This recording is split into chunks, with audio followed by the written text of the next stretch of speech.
देख रहे हैं स्पेशल कवरेज न्यूज और मैं हूं आपके साथ शिव कुमार मिश्रा। हमारे साथ हैं महामंडलेश्वर स्वामी प्रबोधानंद गिरी महाराज जी। महाराज जी, आपका बहुत बहुत स्वागत, बहुत बहुत प्रणाम। आपका भी बहुत बहुत धन्यवाद, आशीर्वाद। राम मंदिर पर चंदे की बात जब सुनी स्वामी जी ने तो स्वामी जी का दिल धधक उठा। स्वामी जी को लगा कि आवाज उठनी चाहिए, बुलंदी से उठनी चाहिए। जब सब खामोश हैं, संत समाज का सोया हुआ है, संत समाज को, वो संत समाज जो अयोध्या में जाता है, प्रभु श्री राम के चरणों में अपना समर्पण करता है और बड़े समर्पण भाव से वो बैठकर ये गुहार लगाता है कि प्रभु श्री राम इस देश के कल्याण के लिए काम करें, आप देश का कल्याण करें, प्राणियों में सद्भावना हो, विश्व का कल्याण हो। इस मनसा को लेकर वो अयोध्या धाम पहुंचता है और वो ले जाता है अपने शिष्यों से दिए गए चंद पैसे, मंदिर की गुल्लक में चढ़ाता है, प्रभु श्री राम के चरणों में वो दान अर्पण करता है और अपने को गौरवान्वित महसूस करता हुआ वापसी लेता है। यही आम मंदिर पहुंचने वाला श्रद्धालु करता है। मेरा दान तो पहुंच गया, उसे ये थोड़ा ही पता है कि मैं जो दान चढ़ा के आया था उस दान को अमुक व्यक्ति वहां से चुरा के ले जाएगा, वो सुरा का सेवन करेगा कि उससे कोई कुकर्म करेगा कि सत्कर्म करेगा, उसे नहीं मालूम है। अब तो चर्चा आज अखबार ने एक ने खबर छाप दी है कि 200 करोड़ का मामला फंस गया है। स्वामी जी, मामला बड़ा संगीन है। ना ईडी जा रही है, ना सीबीआई जा रही, ना अब तक एफआईआर है। क्या पहला कमेंट क्या है आपका इस पूरे मामले? भगवान श्री राम के मंदिर में चंदे की चोरी, ये भारत का बड़ा पाप है और इसे मैं कहूंगा कि भगवान के मंदिर में भी अगर कोई पाप करता है तो इससे बड़ा कोई जगत में दूसरा पाप नहीं हो सकता। और करोड़ों रुपए की हेरा फेरी करना और उस पर आंतरिक जांच के नाम पर रिपोर्ट न लिखी जाना, यह दुर्भाग्यपूर्ण है। जब पूरे देश में तय है कि अपराध से कहीं भी हो, पहले रिपोर्ट लगी जाती है, उसके बाद जांच होती है। लेकिन पहली बार राम जन्म स्थान पर चोरी पकड़ी जाने के बावजूद भी एफआईआर नहीं लिखी गई, तो ये बहुत दुर्भाग्यपूर्ण है। एफआईआर लिखी जानी चाहिए और उसकी जांच स्वतंत्र एजेंसी से होनी चाहिए। ये नहीं कि स्थानीय लोग अपने मनमर्जी से जांच कर रहे हैं, यह भी ठीक नहीं है। वास्तव में इसका दूध का दूध और पानी का पानी होना जरूरी है, क्योंकि अगर भगवान राम के मंदिर में चोरी होगी तो देश में चोरी से कौन बचेगा? देश का कौन सा मंदिर चोरी से बचेगा? कौन सा घर बचेगा? और जब हर घर में और हर मंदिर में चोरी होगी तो फिर इस देश में जनता की क्या दशा होगी, ये केवल कल्पना की जा सकती है। कल्पना से ज्यादा और कुछ नहीं किया जा सकता। मेरा तो साफ कहना है, ये महापाप है और इस महापाप का प्रायश्चित जो भी ट्रस्टीगण हैं उनको करना चाहिए और उनको एक ही पाप का प्रायश्चित है कि उनकी जिम्मेदारी है। कर्मचारियों ने चोरी की, लेकिन आप तो चौकीदार थे, चौकीदार की क्या जिम्मेदारी थी? चौकीदार का काम सोने का था क्या? आप सोते रहेंगे, चोर चोरी करते रहेंगे। या तो वही उस चौकीदार वाली स्थिति हो गई कि चौकीदार सोते सोते चिल्लाता है, चोर आने वाले हैं सावधान रहना, चोर आने वाले हैं सावधान रहना। लेकिन अब वास्तव में पता लगता है कि चौकीदार को आदत पड़ गई है, वो सोया रहता है और चोर चोर चिल्लाता रहता है। और जब चोरों को पता लग जाता है कि चौकीदार तो सोते हुए आवाज लगा रहा है, तो चोर चोरी कर ले, जो आराम से चोरी करता है। तो मैं आपके माध्यम से बात कहूंगा कि वास्तव में अगर उनमें जरा सी भी नैतिकता हो और जरा सा भगवान राम से भय हो, मर्यादा पुरुषोत्तम राम से भय हो, तो सारे ट्रस्टियों को त्याग पत्र मोदी जी को सौंप देना चाहिए और ये कहना चाहिए कि हम सबकी नैतिक जिम्मेदारी है, हम सभी त्याग पत्र देते हैं। अब हम राम जन्मभूमि के न्यास के ट्रस्टी रहने लायक नहीं है और नया ट्रस्ट बनाना चाहिए, नया ट्रस्टी बनाना चाहिए, ये नैतिक जिम्मेदारी है।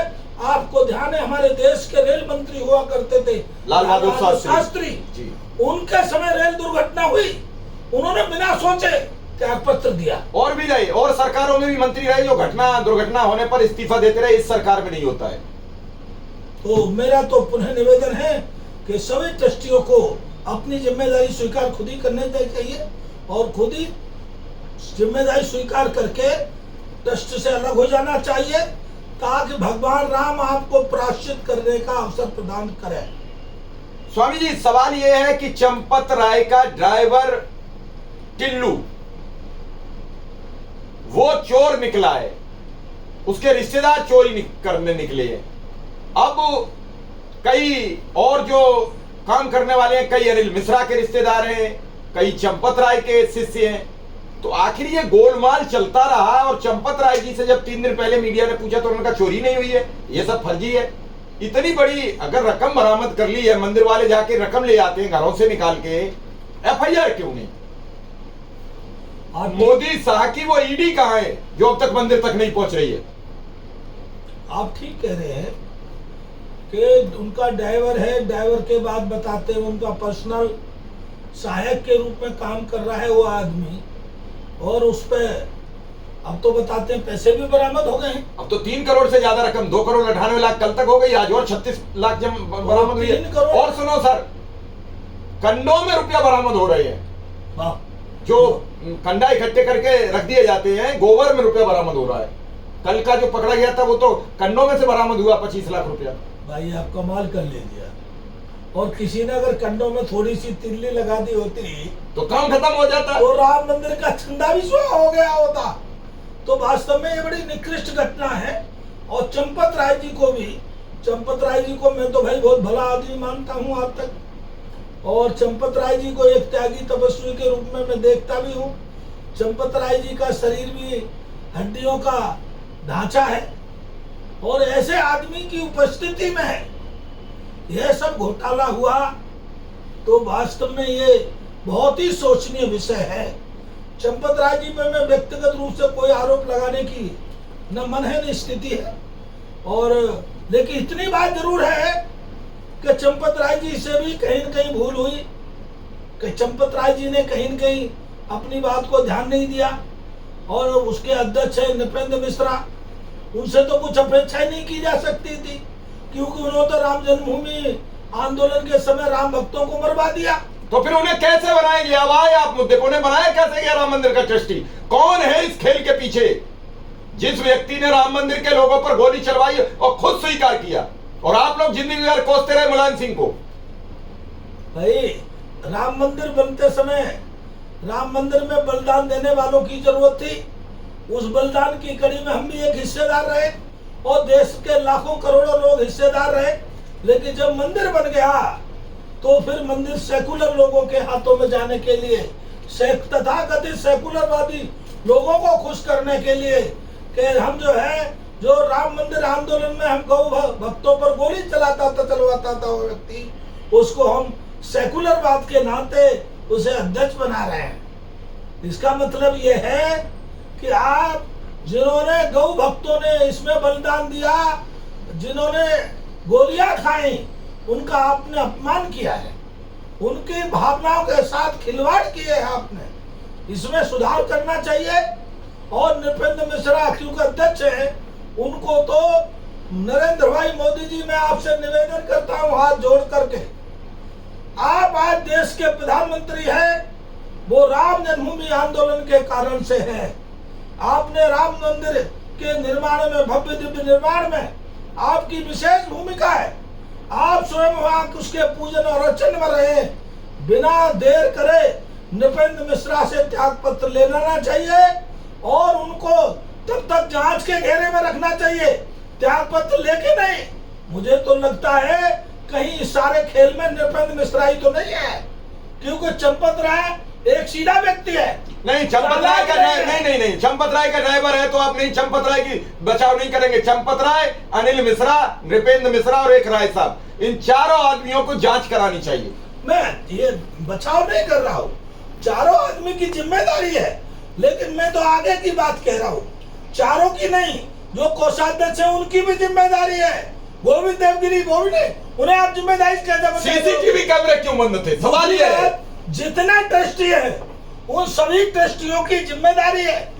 आप ये समझ लीजिए, इसलिए मैंने कहा ना आपके माध्यम से कि आप बिना भ्रम करे सभी ट्रस्टियों से त्याग पत्र ले और वहां पर एक रिसीवर बैठाए, निष्पक्ष उसकी जांच कराए, FIR लिखाए, और मैं कहूंगा CBCID हो सकती है या CBI हो सकती है, ED भी हो सकती है। जब आप छोटी छोटी जगहों पर 10-10 संस्थाओं को लगा देते हैं जांच के लिए, तो राम मंदिर का तो बड़ा मुद्दा है, इस पे कई सारी एजेंसियों को एक साथ भी लगाया जा सकता है, ताकि सभी एंगलों से उसकी ठीक ठाक जांच हो सके और भविष्य में राम मंदिर में ऐसा षड्यंत्र करने वालों की हिम्मत न हो।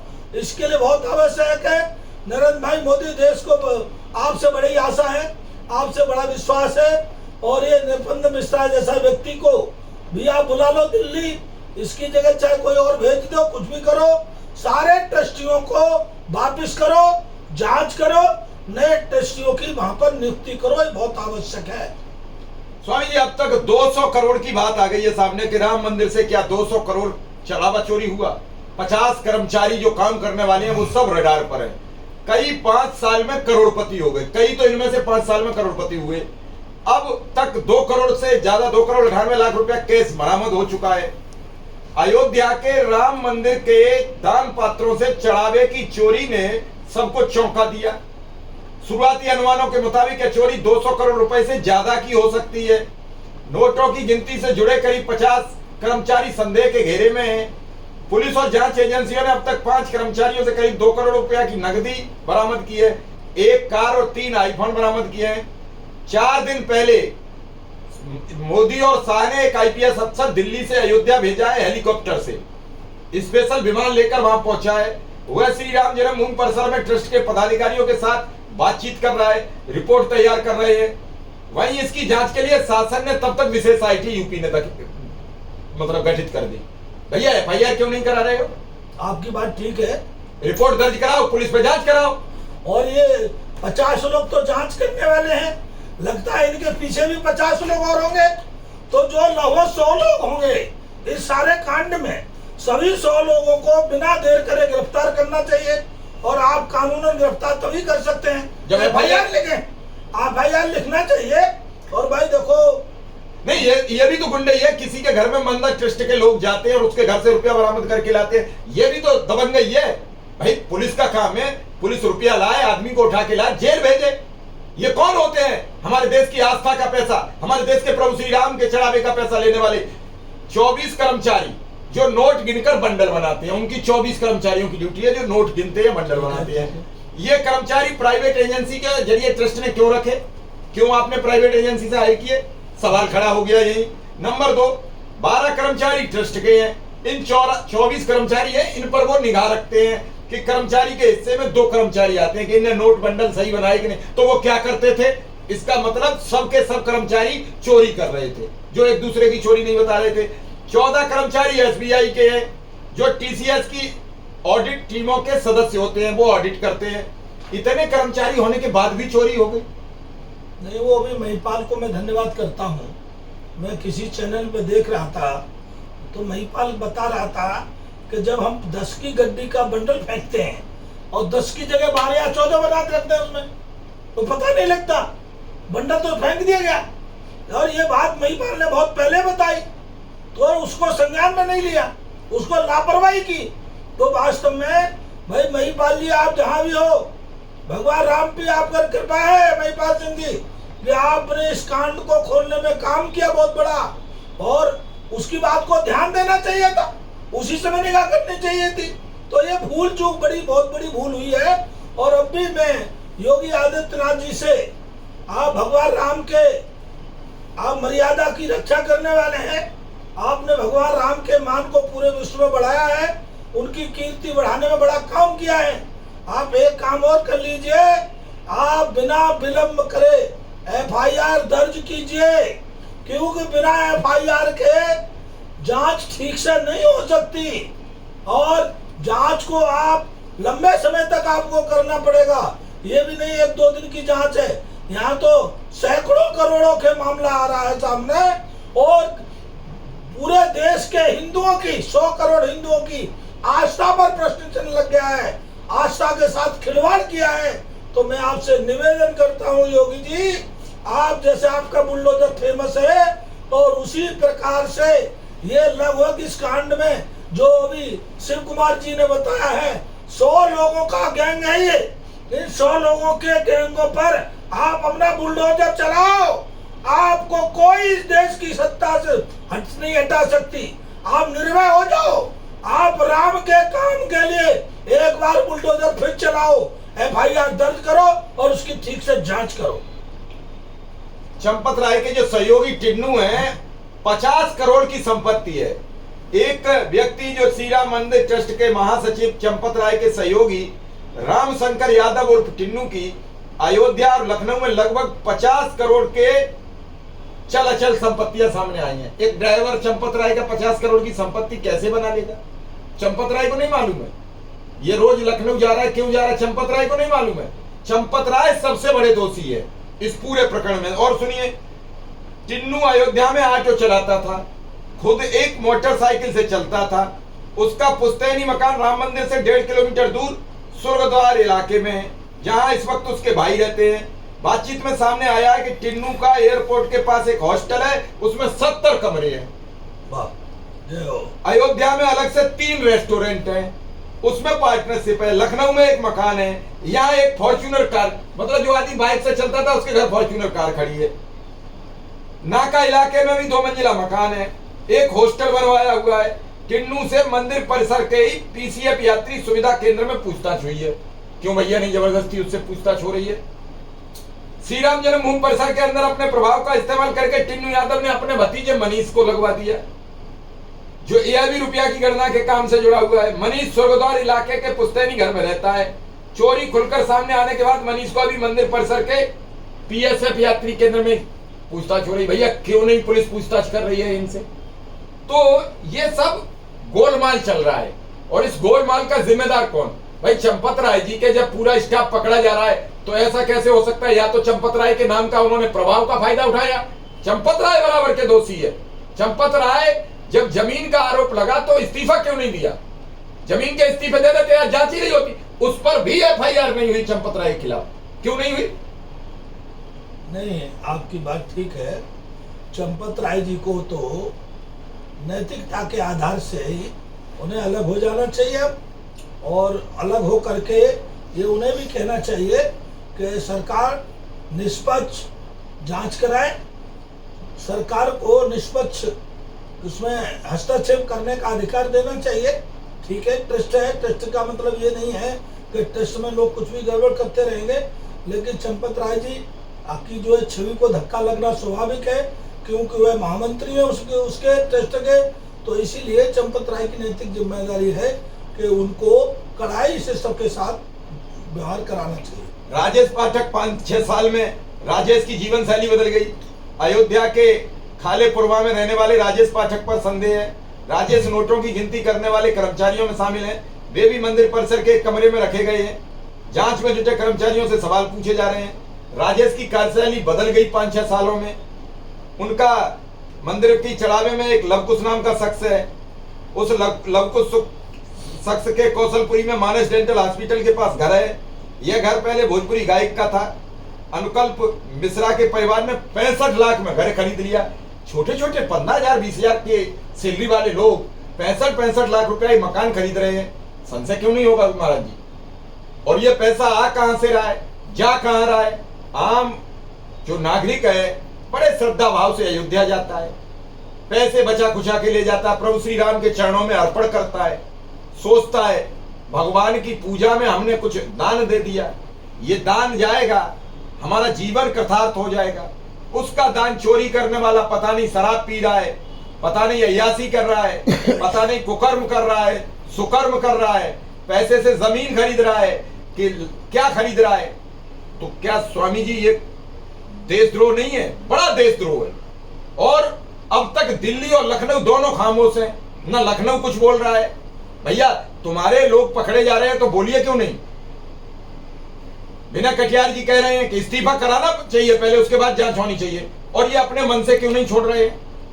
वो कह रहे हैं नृपेंद्र मिश्रा कि मेरा इससे लेना देना कोई नहीं है चंदे से, चंदा का काम तो चंपत राय जी के हवाले था, हम तो निर्माण कार्य देखते थे। ऐसे कैसे हो सकता है कि ट्रस्टी होते हुए आपको कोई पता नहीं? नहीं, सभी ट्रस्टियों की जिम्मेदारी है, जितने भी ट्रस्टी हैं, और उसमें कोई भी ट्रस्टी बच नहीं सकता। सभी ट्रस्टियों को ध्यान देना चाहिए था कि चंदे की व्यवस्था कैसे हो रही है, चंदे में चोरी तो नहीं हो रही, ये चिंता करना सबकी जिम्मेदारी है। चाहे वो अकेले उनकी जिम्मेदारी हो चंपत राय की, लेकिन ट्रस्ट तो सभी सामूहिक ट्रस्टियों के द्वारा है ना। और नृपेंद्र मिश्रा कैसे बच सकते हैं? वो तो उसके अध्यक्ष हैं, और अध्यक्ष होने के नाते तो और ज्यादा जिम्मेदारी है आपकी। ये कहना ठीक नहीं है। इसका मतलब ये है कि नृपेंद्र मिश्रा भी सबके घेरे में, और क्यों नहीं साफ साफ बात कर रहे? और अच्छी बात यही है, आप सब लोग त्याग पत्र दे दो अपनी मर्जी से, और त्याग पत्र दे करके ये कहो देश के प्रधानमंत्री और उत्तर प्रदेश के मुख्यमंत्री से कि हम भगवान राम के घर में चोरी है, और इस चोरी क्योंकि हमारी देखरेख में हुई, हम चौकीदार थे, हम सो गए। मान लिया आपने चोरी नहीं की, हम मान लेते, हम आप पर चोरी का आरोप नहीं लगाते, लेकिन आप सो तो गए, आप सो गए तो चोरी हो गई।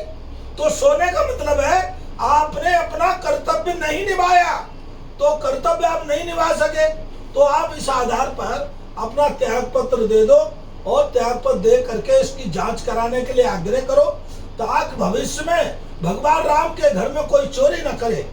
बड़ा दुर्भाग्य है इस देश में, मन बहुत व्यथित हो रहा है, शिव कुमारी बहुत कष्टमय हो रहा है कि अब जब भगवान राम के घर में चोरी होगी तो देश में किसके घर में चोरी नहीं हो सकती है?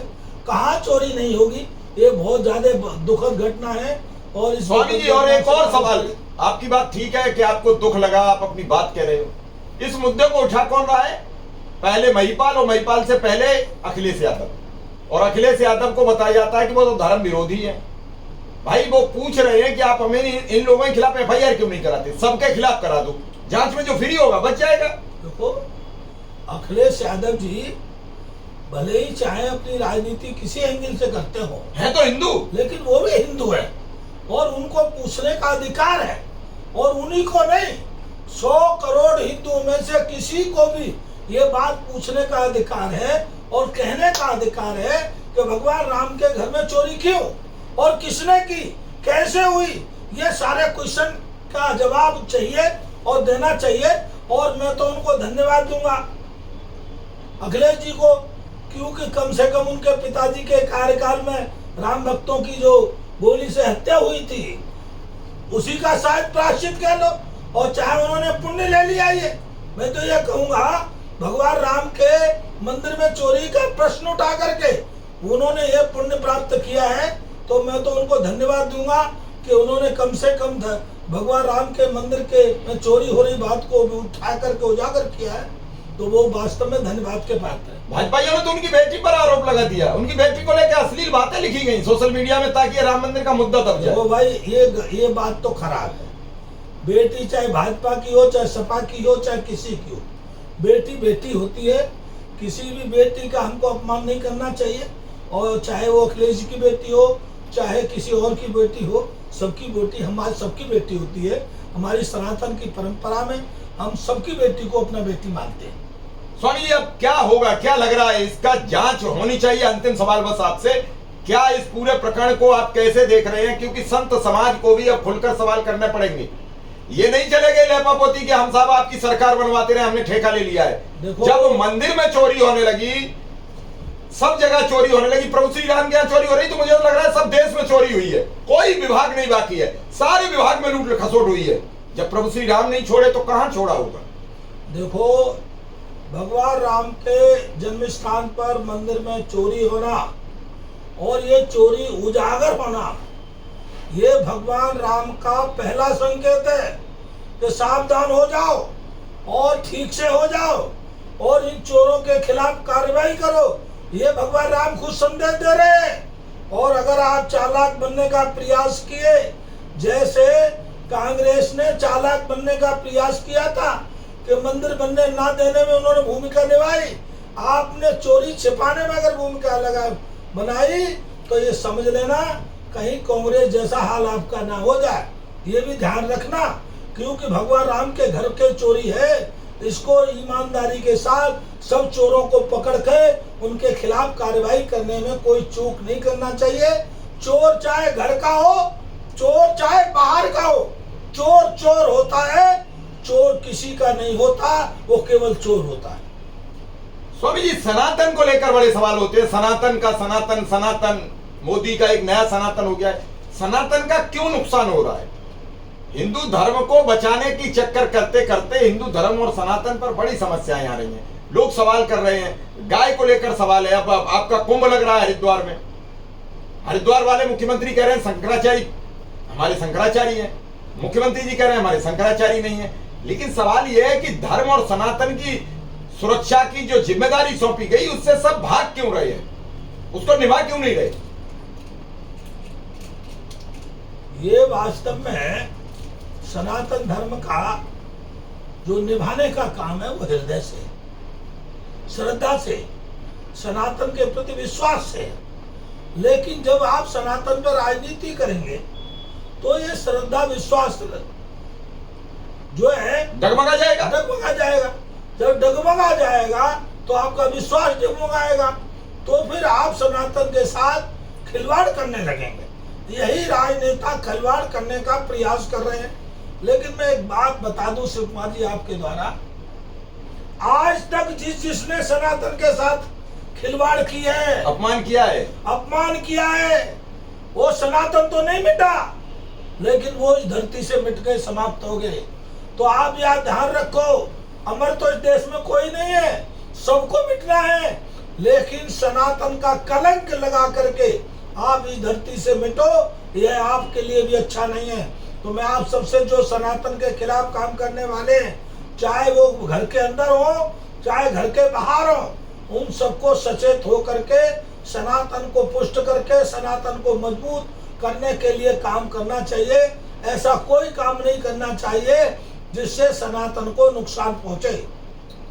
चलिए, बिल्कुल ठीक है। हम भी उत्तर प्रदेश की सरकार और केंद्र की सरकार से ये कहेंगे कि आप आपस में डबल इंजन की दुहाई देते हो, दोनों इंजन मिलकर इस पूरी चोरी का पर्दाफाश कीजिए, दोषियों को जेल भेजिए, किसी के साथ कोई मुरब्बत न बरती जाए, वो चाहे कितना भी शीर्षस्थ पदाधिकारी हो या फिर ट्रस्टी हो, और सबके साथ ईमानदारी से शुचितापूर्ण जांच हो, और सबसे पहले एफआईआर दर्ज हो, जो दोषी पाए जा रहे हैं उन्हें गिरफ्तार कर जेल भेजा जाए, उनकी जांच कराई जाए, उनकी सारी संपत्ति कुर्क कराई जाए, बुलडोजर से जो अवैध निर्माण है वो सब तोड़वाए जाए।